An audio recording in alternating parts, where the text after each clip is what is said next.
Bien le bonjour, on se retrouve pour un petit boucol. Alors j'ai séparé en deux parties. Il y aura une partie occasion, tout ça, et une partie neuve. On peut dire ça comme ça. Et il y a une partie qui est un peu à part parce que c'est pas des livres. C'est pas de la papeterie comme vous avez eu au début du mois. Oui, je tourne. On est au mois d'avril. Là, on est à la mi-avril. Vous aurez ce boucol fin juin. D'où mon pull. Hein, parce que, comme je vous ai dit dans le N-Hall qui a précédé de semaines, je vous prépare des petites vidéos en avance. Du coup, on va commencer par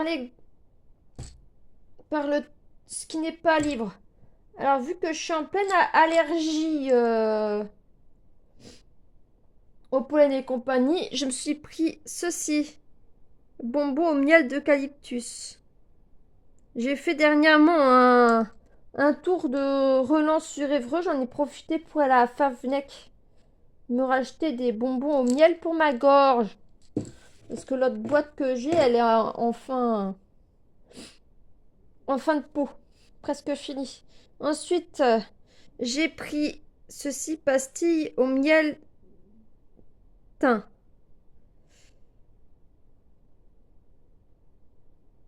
Voilà, là vous voyez un peu mieux.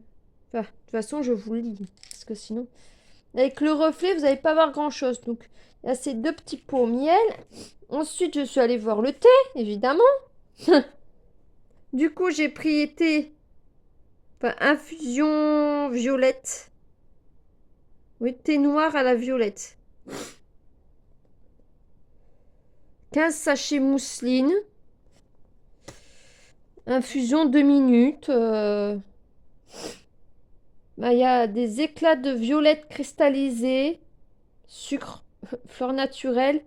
Agent d'enrobage, gomme d'acacia. Arôme violette. Hop. Ensuite, vous allez voir, c'est très gourmand, hein. Nougat framboise. C'est le même principe, hein. Un éclat de nougat de Montélimar. Avec du thé noir, non UE. Amandes émondées grillées, sucre, sirop de glucose, miel blanc d'œuf, pain azime, arôme naturel de vanille, matière grasse végétale non hydrogénée, morceaux de framboise, arôme framboise noisette, caramel amande. Peut-être que je goûte avant de mettre du sucre, hein. Mm. Ensuite, une dernière boîte quelque peu défoncée. Ah. Alors ça, c'est pomme violette fraise. Thé vert, morceau de pomme, arôme violette, pomme, arôme naturel fraise. On va pousser ça parce que sinon on va être coincé avec les gros qui arrivent après. Les gros. Ensuite, on continue en occasion. J'ai pris ceci. Michel Chailloux, La Vindicte du sourd. C'est un livre qui se passe sur une presqu'île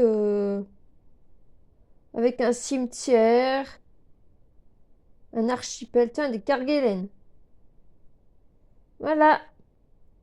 Mais ça, vu que c'est un livre assez court et illustré, je sais pas si ça spoil, mais bon, voilà. 184 pages. Et vu que je fais des petites vidéos actuellement avec des livres courts, je pense que celui-là, il va vite être lu. On va mettre ça à part. Là. Ensuite, la couverture est un peu défoncée. Mémoire du Louvre de Geneviève Bresque. Quand je dis que la couverture est défoncée, c'est ça. Hein. Voilà. Bon, je l'ai pas payé, hein. Palais d'une monarchie renaissante, fois centenaire, champ d'expérience et de dialogue sous Louis XIV, ruche bourdonnante des artistes parisiens, foyer de la Révolution, premier musée de la Nation, vaisseau amiral de Napoléon Ier, gigantesque caprice de Napoléon III. Voilà. Hop, ça me paraît intéressant à lire. Hop. Ensuite, toujours dans l'art, histoire, on a ceci. Goya d'or et de sang. On est toujours en 1800-1900, hein. Le dos, il tresse des maillots. Hein. Ensuite, c'est là qu'on a les gros. Quand je dis gros, c'est gros. Voilà. J'en ai 6 comme ça. Là, on a Mérimée, Michelet, Molière, Montaigne, Montesquieu, Musset, Nerval, Pascal. Ils sont pas énormes au niveau de taille. Hein. Mais je pense que je vais me faire une pile à lire avec ceux-là aussi. Si ça a été fait, vous le saurez. Vous le saurez. Vous verrez certainement ces livres avant même que vous ayez vu la pile à lire. Le book haul. Oui, de toute façon, ça va dans la pile à lire après. Hein. Dostoïevski, Dumas, Éluard, Fitzgerald, Flaubert, Anatole France, Gauthier, Junot. Parce que ceux-là, je peux pas les mettre dans ma pile à lire 19e siècle, vu qu'il y a de tous les siècles. Il y a 20e, 19e, 16e.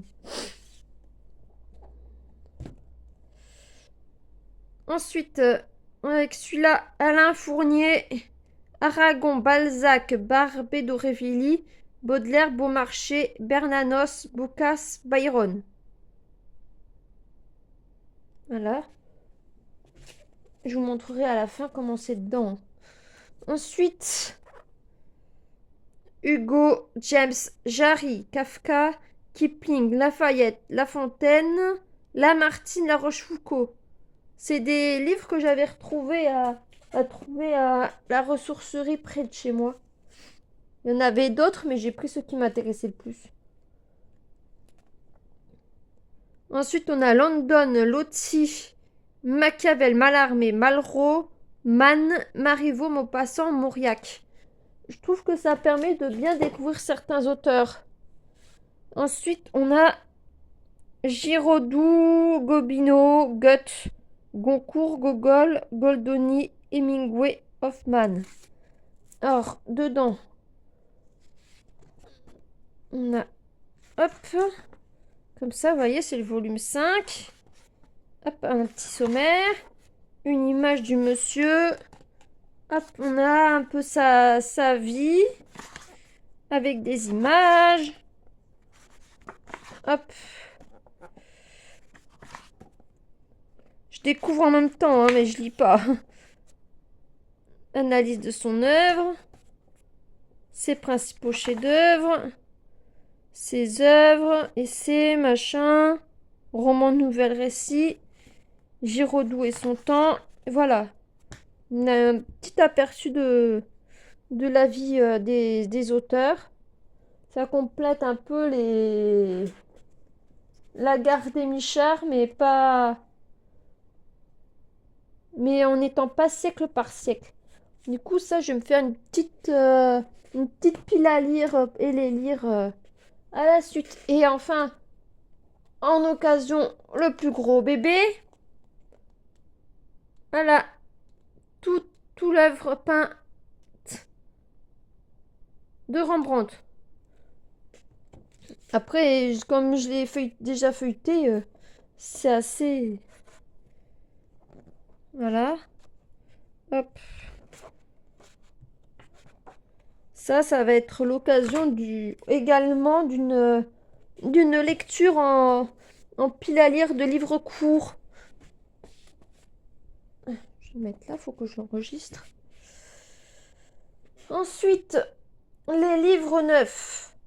Il y en a un qui est un petit peu particulier que vous aurez vu en point lecture avant de voir cette vidéo. Celui-ci, un offert pour 2 folios. Sauf qu'à cette librairie-là, je n'avais pris qu'un seul folio. De toute façon, la vendeuse, la caissière à Gibert, elle m'a pas laissé le choix. Elle m'a mis celui-là d'office. Et vu que j'ai une petite pile à lire dans le challenge de livres romanciennes où il y a de la... J'ai mis 3 romances, un peu toxiques. Là, ça va bien aller avec. Parce que derrière, c'est marqué... Vous voulez le premier paragraphe, hein. Que je peux tout vous lire, c'est pas long. Un médecin colonial qui se morfond dans un village de Malaisie se prend de passion pour une femme de la bourgeoisie hautaine et froide venue lui demander de l'aider à avorter. Il la désire et la rejette violemment. Il la fait chanter. Cette rencontre déclenche en lui une fureur destructrice. La moque. D'où le titre. Dans cette nouvelle parue en 1922, Zweig exhibe toutes les pulsions d'ordinaire refoulées, passion morbide, masochisme, égoïsme et orgueil, en parlant de sexualité de manière étonnamment clinique. Il dénonce ainsi le malaise dans la société occidentale, le moralisme qui a servi les hommes comme les femmes.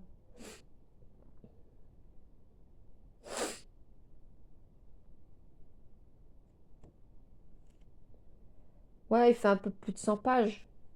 Ça va aller dans la pile à lire avec les romances un peu toxiques. Ensuite, des livres neufs. Des livres que je vais garder. On a là Les Passions de l'âme de Descartes. Il est tout neuf. Dernier ouvrage publié par Descartes de son vivant, Les Passions de l'âme, 1649, peut faire figure de testament philosophique.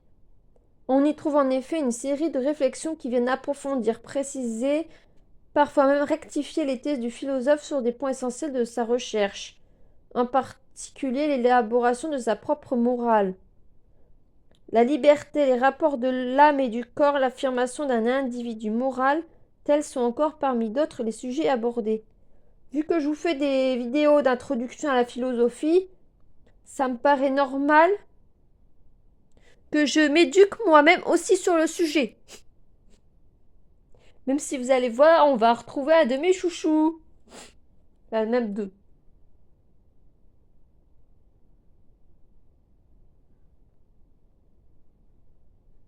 Bébé!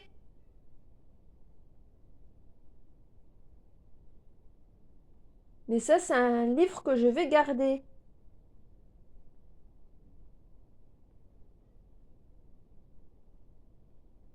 Je sais pas si vous entendez, mais il y a un chat qui parle. Ensuite, un autre de mes chouchous, Schopenhauer, le fondement de la morale. Rédigé dans le cadre d'un concours organisé par la Société royale des sciences du Danemark, le fondement de la morale a été publié pour la première fois en 1841.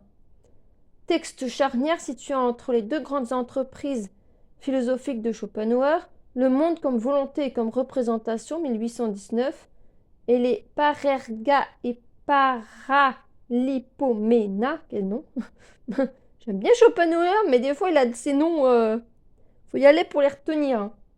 1851. Il devient ainsi, comme l'a noté son traducteur, l'introduction la plus naturelle peut-être à la philosophie schopenhauerienne.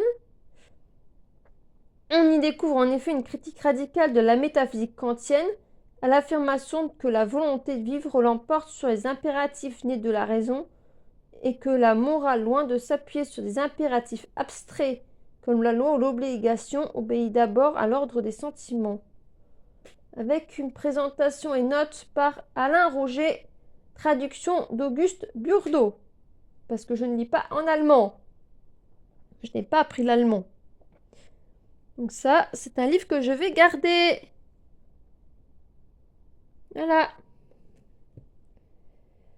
Et ça me paraît normal que si je vous parle de Schopenhauer, que j'ai quasiment tout lu, n'est-ce pas? Ça semblerait plus logique. Ensuite, toujours dans la gaieté, traité du désespoir de Søren Kierkegaard. C'est lui le fameux livre de Folio. Un folio et 3 livres de poche. Youpi, j'ai droit à un petit cadeau. Mais bon, on va pas cracher sur les cadeaux, hein, n'est-ce pas? Alors, en quatrième, le désespoir est-il un avantage ou un défaut? L'un et l'autre en dialectique pure, à n'en retenir que l'idée abstraite sans penser de cas déterminé. On devrait le tenir pour un avantage énorme. Être passible de ce mal nous place au-dessus de la bête. Progrès qui nous distingue bien autrement que la marche verticale, signe de notre verticalité infinie ou du sublime de notre spiritualité. La supériorité de l'homme sur l'animal, c'est donc d'en être passible, celle du chrétien sur l'homme naturel, c'est d'en être conscient, comme sa béatitude est d'en être guéri. Ainsi, c'est un avantage infini de pouvoir désespérer. Et cependant, le désespoir n'est pas la pire des misères, mais notre perdition. Voilà. Ensuite, un livre que j'avais demandé pour lequel j'avais demandé recommandation. Jésus de Jean-Christian Petit-Fils. Si historiquement on prenait Jésus au sérieux, que sait-on de lui? Qu'était-il vraiment? Jean-Christian Petit-Fils a mené une enquête qui allie avantageusement connaissance scientifique et ouverture sur le mystère de la foi chrétienne. Vu que je m'intéresse à ma culture judéo-chrétienne, j'estime normal de m'éduquer sur le sujet. Le dernier, mais non le moindre, un de mes chéris, on va être content, Michel Onfray, l'anarchie positive du bon usage de Proudhon. Savoir que Proudhon est un philosophe socialiste anarchiste du 19e siècle. Il a bien connu Marx. Au début, ils étaient en bonne entente, puis après, ça a fini mal. Alors, c'est marqué derrière. Michel nous a fait un petit résumé. Proudhon est un inconnu célèbre sur lequel tout le monde a un avis, souvent négatif. Mais qui l'a lu vraiment? J'ai juste son livre sur la propriété, mais je ne l'ai pas lu. Surtout que Michel Noumet, il a laissé derrière lui quantité de livres, de lettres, de carnets, d'inédits. Son œuvre est gigantesque, monstrueuse.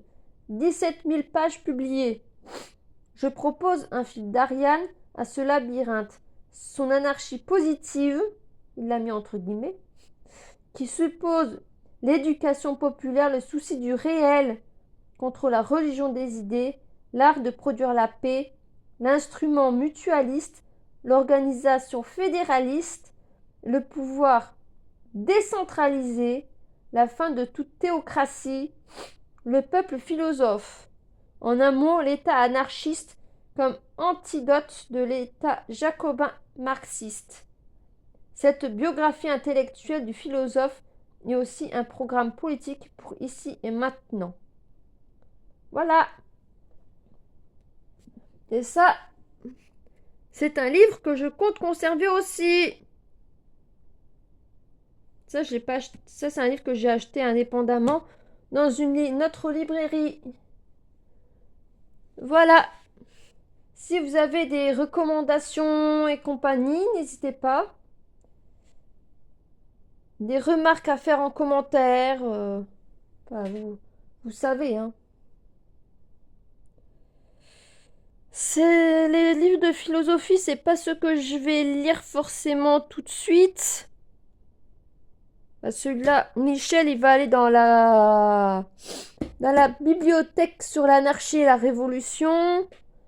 Jean-Christophe Petit-Fils, je sais pas trop encore. Certainement, romantisme. Avec Kierkegaard.